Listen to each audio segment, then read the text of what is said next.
नमस्कार दोस्तों, मैं हूं विभव अवस्थी और आप देख रहे हैं करंट इनसाइट बाय विभव। आज हम एक ऐसी घटना पर चर्चा करने वाले हैं जिसने भी दुनिया के जियोपॉलिटिकल बैलेंस को हिलाकर रख दिया है। कल्पना कीजिए, एक पावरफुल देश दूसरे देश की आजादी को नजरअंदाज कर वहां के प्रेसिडेंट को आधी रात में गिरफ्तार कर लेता है। जी हाँ, मैं बात कर रहा हूं वेनेजुएला के राष्ट्रपति निकोलस मादुरो की, जिन्हें 3 जनवरी को अमेरिकी सेना ने एक बड़े military operation operation absolute resolve के तहत पकड़ा और सीधे न्यूयॉर्क ले गए।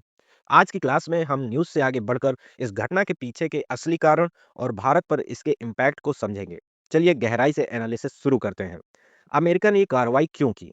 देखिए, किसी भी देश के प्रेसिडेंट पर हाथ डालना कोई छोटी बात नहीं है। अमेरिका ने इसके पीछे बहुत ही स्पष्ट और सीरियस रीजंस दिए हैं। सबसे पहला और बड़ा कारण है नार्को टेररिज्म। अमेरिका का सीधा आरोप है कि मादुरो सिर्फ एक प्रेसिडेंट नहीं, बल्कि एक इंटरनेशनल ड्रग कार्टेल के मुखिया की तरह काम कर रहे थे।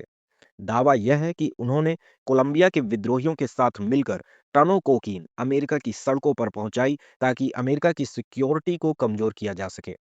दूसरा बड़ा मुद्दा है नेशनल सिक्योरिटी। हाल ही में अमेरिका के कई शहरों में ट्रेन डी अर्जुआ जैसे खतरनाक वेनेजुएलाई गिरोह एक्टिव हो गए थे।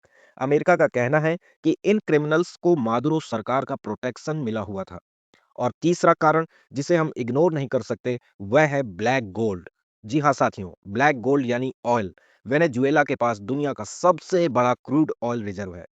ट्रंप प्रशासन का तर्क है कि मादुरो इस तेल भंडार का इस्तेमाल अपनी तानाशाही चलाने और दुनिया में इंस्टेबिलिटी फैलाने के लिए कर रहे थे, और अमेरिका इसे भ्रष्ट हाथों से निकालकर ग्लोबल मार्केट के लिए सुरक्षित करना चाहता है। आखिर भारत पर इसका क्या असर होगा? अब आप सोच रहे होंगे कि सर, वेनेजुएला तो भारत से हजारों किलोमीटर दूर है, हमें क्या फर्क पड़ता है? नहीं दोस्तों, भारत पर इसका बहुत गहरा और डायरेक्ट इम्पैक्ट होगा। पहला असर होगा भारतीयों की जेब पर। भारत अपनी जरूरत का 80% से ज्यादा तेल बाहर से इंपोर्ट करता है। वेनेजुएला हमारे लिए तेल का एक प्रमुख सोर्स रहा है। अगर वहां युद्ध जैसे हालात बनते हैं या तेल का उत्पादन रुकता है, तो इंटरनेशनल मार्केट में कच्चे तेल की कीमतें बढ़ेंगी।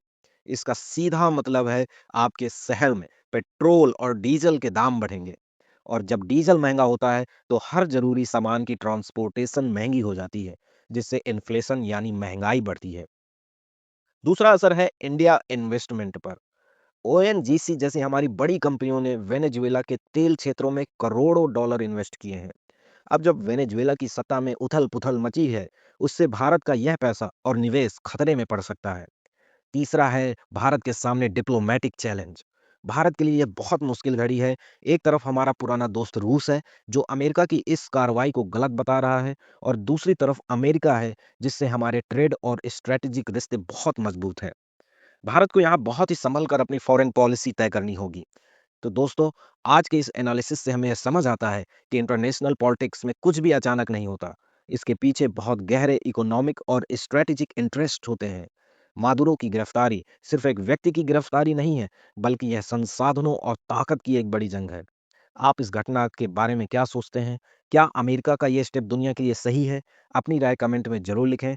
अगर आपको यह जानकारी यूज़फुल लगी तो करंट इनसाइट्स बाय विभव को सब्सक्राइब करें, ताकि आप दुनिया की हर बड़ी खबर का सही विश्लेषण देख सकें।